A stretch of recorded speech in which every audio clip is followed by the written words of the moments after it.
오늘 말씀은 시편 46편 1절에서 5절의 말씀을 보도록 하겠습니다. 하나님은 우리의 피난처시요 힘이시니 환난 중에 만날 큰 도움이라. 그러므로 땅이 변하든지 산이 흔들려 바다 가운데 빠지든지 바닷물이 솟아나고 뛰놀든지 그것이 넘침으로 산이 흔들릴지라도 우리는 두려워하지 아니하리로다. 셀라. 한 시내가 있어 나누어 흘러 하나님의 성 곧 지존하신 이의 성소를 기쁘게 하도다. 하나님이 그 성 중에 계심에 성이 흔들리지 아니할 것이라. 새벽에 하나님이 도우시리로다. 아멘. 오늘 이 말씀을 가지고 내가 새벽 예배를 드리는 이유, 내가 새벽 예배를 드리는 이유라는 제목으로 같이 은혜를 나누기로 합니다. 내가 새벽 예배를 드리는 이유라는 제목으로 설교를 준비했는데 오늘 공교롭게도 제가 앞에 오게 되었습니다. 오늘 본문 1절은 아주 유명한 구절이죠. 하나님은 우리의 피난처시요 힘이시니 환난 중에 큰 도움이시라. 이 가사로 된 복음 성가가 있습니다. 이 시편 성도는 어떻게 신앙을 고백하고 있습니까? 세 가지로 고백을 하고 있습니다. 첫째, 하나님은 우리의 피난처가 되십니다. 둘째는 하나님은 우리의 힘이 되십니다. 셋째는 하나님은 환난 중에 큰 도움이 되신다라고 말하고 있습니다. 토네이도가 많은 지역에서는 토네이도가 발생 시 피할 수 있는 피난처가 준비되어 있습니다. 전쟁 중에 포탄이나 총알을 피할 수 있는 피난처가 있죠. 폭우나 지진 중에 피할 피난처가 있습니다. 그런데 거대한 재앙이나 재난, 위험이 있는데 피할 곳이 없다면 얼마나 큰 비극입니까? 하나님은 우리의 피난처가 되십니다. 하나님께 피하는 자가 복이 있습니다. 하나님은 가장 안전한 피난처가 되시기 때문입니다. 또한 하나님은 우리의 힘이 되십니다. 피곤하고 지친 사람에게 힘을 주시고 용기를 주시기 때문입니다. 하나님을 앙망하는 자에게 샘을 주시는 줄 믿습니다. 큰 환난을 만나면 누구나 자기 살 길을 찾기에 바쁩니다. 남들을 도와주기가 쉽지 않죠. 그런데 큰 환난 중에 있을 때 우리에게 가장 큰 힘이 되시는 분은 하나님이신 것이 가장 큰 복인 줄 믿습니다. 가장 무서울 때가 언제일까요? 다양한 자연적인 재해가 있고 이렇게 코비드와 같은 재앙도 있고 누구나 두려워하는 그 대상이 다를 수가 있을 것입니다. 오늘 본문은 가장 두려워하는 상황을 묘사하고 있는데 그것은 산이 흔들리는 것으로 묘사를 하고 있습니다. 산이 흔들리는 것을 본 적이 있습니까? 저는 아직 산이 흔들리는 것을 경험해 본 적은 없습니다. 그러나 산이 흔들리고 지형이 바뀌고 산이 무너져서 바다에 빠지고 거대한 해일이라든지 쓰나미가 일어나 해변의 모든 것을 삼켜버리는 것을 우리가 맞이할 때 얼마나 두렵겠습니까? 얼마나 무섭겠습니까? 인도네시아에서 사역하신 선교사님이 거기 그때 쓰나미가 있지 않았습니까? 그 쓰나미를 목격하고 정말 그 처참한 상황은 이루 말할 수 없었다라는 이야기를 듣고 다녔습니다. 그런데 이 시편 성도는요, 두렵지 않다라고 말을 하고 있습니다. 두렵지 않다라고 말하고 있습니다. 제가 덴버에 있을 때 BBC 방송국에서 하는 어떤 다큐멘터리 프로를 제가 본 적이 있습니다. 한참 오래됐는데 기억에 선명하게 나지는 않습니다. 미국 본토를 위협하는 두 가지의 대재앙이 있을 수 있다라는 다큐멘터리였습니다. 첫째는 옐로우스톤, 여러분 잘 아시죠? 옐로우스톤에 화산 폭발이 있으면 미국의 3분의 2가 화산재에 덮여서요. 도저히 살 수 없는 볼모지가 된다고 합니다. 거기에는 20여 개, 이런 일반적인 활화산에 20개 정도의 화산이 밑에 지금도 있다라고 합니다. 거기 호수에 보게 되면 호숫가에서 연기가 나오고 물이 보글보글 끓는 것을 본 적이 있을 것입니다. 그래서 옐로우스톤이 폭발하면은 그런 큰 재앙이 된다라는 이야기가 있고, 두 번째는 슈퍼 쓰나미입니다. 스페인의 어느 섬에 활화산이 있다고 합니다. 본 적은 없는데요. 그 활화산이 강력하게 폭발을 하면 그 섬이 큰데 그 섬이 산처럼 돼 있지 않습니까? 그 섬이 큰데 그 섬의 절반, 그 산의 절반이 대서양으로 떨어진답니다. 그것이 대서양으로 떨어지면서 대서양 바다를 흔들어 놓는 거죠. 그래서 대서양의 쓰나미를 만들어내서 그 쓰나미가 어디로 오냐면 미 동부로 휩쓸어 온다는 거죠. 근데 그게 얼마나 크냐면 미국 동부 해변으로부터 20에서 30마일까지 휩쓸어 버릴 것이다라고 이야기를 하더라고요. 여기도 안전하지 않는 거죠.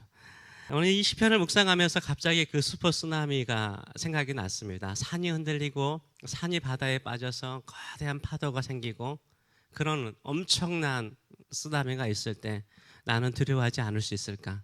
저는 두려울 것 같아요. 살 수 있는 피난처를 찾을 것 같아요. 근데 오늘 본문을 보게 되면 살 수 있는 피난처를 이야기를 하고 있습니다. 하나님은 나의 피난처시요, 하나님은 나의 힘이시요, 하나님은 나의 큰 환난에 도움이시라라고 말하면서 어디로 피한다라고 말하고 있습니까? 어디를 묘사하고 있습니까? 4절에서 5절의 말씀을 보게 되면 한 시내가 있어 나뉘어 흘러 하나님의 성 곧 지존하신 이의 성소를 기쁘게 하도다. 하나님이 그 성 중에 계심에 성이 흔들리지 아니할 것이라. 새벽에 하나님이 도우시리로다라고 찬양하고 있습니다. 어디로 우리는 피난을 가야 됩니까? 하나님의 성이라고 말하고 있습니다. 지존하신 하나님의 성소로 피하라라고 말하고 있습니다. 왜냐하면 하나님은 그 성소에 계시기 때문인 것입니다. 그 성은 흔들리지 않기 때문이라고 말을 하고 있습니다.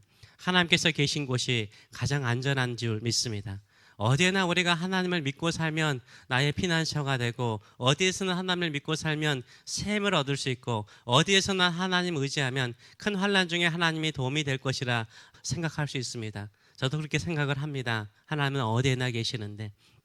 근데 이 시편 저자는요, 그렇게 고백하고 난 다음에 묘사하는 곳이 어디입니까? 예루살렘 성입니다. 그 예루살렘에 있는 성전을 묘사하고 있습니다. 우리가 진정으로 피난처를 삼는다면 하나님이 계시는 성소가 진정한 피난처가 되는 줄 믿습니다. 하나님을 만나는 곳이기 때문에 우리는 거기에서 안전함을 느낄 수 있습니다. 하나님의 성소에 와서 하나님께 찬양하고 하나님께 감사하고 하나님의 사랑을 기억하고 그 말씀을 붙들고 나갈 때 우리 마음에 두려움이 없는 거예요. 하나님이 여전히 살아계셔서 우리의 삶 속에 역사하심을 느끼기 때문에 참된 피난처를 얻게 되는 줄 믿습니다. 하나님께 예배할 때, 성소에 와서 예배할 때 힘이 생기는 거예요. 새벽에 나와서 이렇게 기도할 때 힘이 생기지 않습니까? 하나님을 만날 때 힘이 생기는 거예요. 자주 사람들이 인용하지 않습니까? 셀폰이 방전되면은 그 방전된 셀폰을 그냥 둔다고 해서 충전되는 것 아닙니다. 어디에 둬야 됩니까? 충전기에 두거나 충전기를 꽂아야 되지 않습니까? 진정으로 우리의 영혼을 충전시켜 주시는 분, 살아나게 하시는 분, 새 힘을 주시는 분은 우리 주님밖에 없는 줄 믿습니다. 주님을 예배하는 자리로 오시는 저와 여러분 되시길 축원합니다.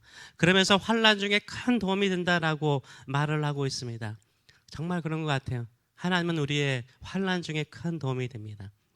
근데 언제 도와주시냐면 며칠 전에도 그것을 기도하면서 느끼는 것인데, 하나님은 참 때가 기가 막히다라는 생각을 해요. 항상 무조건 도와주지 않는 것 같아요. 도와주시는데 그 때가 우리를 감격시키는 때요.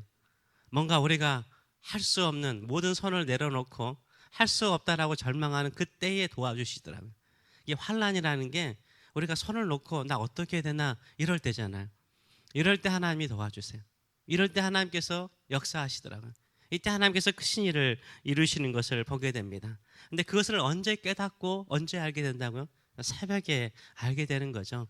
예루살렘은 여러분도 알다시피 유대 산맥의 꼭대기에 있습니다. 높은 산 언덕에 있는데요. 가장 높은 곳에 예루살렘 성전을 지었습니다. 아침에 해가 뜨면 그 햇살이 어디를 가장 먼저 비출까요? 예루살렘 성전을 비췄어요. 그래서 누가 가장 먼저 태양을 보는 것입니까? 새벽을 깨우면서 기도하는 사람, 하나님을 찾고 기도하는 사람이요, 해를 보는 거예요. 하나님은 새벽에 도우세요. 새벽에 기도하는 자를 도우시는 줄 믿습니다. 하나님은 새벽에 우리를 도우세요. 새벽에 아침 일찍 주를 사모하는 마음을 가지고 나오는 자를 하나님께서 기억하시고 도와주시고 새로운 지혜를 주시고 새 힘을 주시고 하나님이 너의 도움이다라고 가르쳐 주시는 줄 믿습니다. 우리가 새벽 예배를 드리는 이유가 무엇입니까? 하나님이 우리의 피난처가 되시기 때문이에요. 그 어떤 환난에서도 우리를 도와주시는 큰 도움이 되시기 때문입니다. 하나님 우리에게 새 힘을 주시는 하나님이시기 때문입니다. 그래서 하나님께 힘을 얻고 하나님을 피난처로 삼고 환난 중에 큰 도움을 하나님께로부터 받는 저와 여러분 되시길 축원합니다. 그래서 새벽에도 오시는 하나님, 새벽에 하나님의 적절한 때에 하나님께서 정하신 때에 우리를 도와주시는 그 기가 막힌 은혜를 늘 알고 깨닫고 느끼면서 하나님의 위대한 영광을 보는 저와 여러분 되시길 축원합니다. 기도하겠습니다.